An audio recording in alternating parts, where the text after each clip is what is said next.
তোমরাই কো এলাকুলা অঙ্গার সেরা পড়া লেখাপড়া বাপ মার মান সম্মান থাকবে সব চলে যাবে।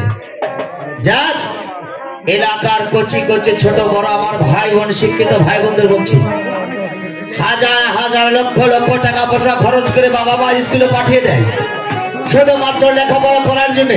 বাবা মার মান সম্মান রক্ষা করতে গেলে ভালোভাবে লেখাপড়া করবে। আর যদি বাবা মার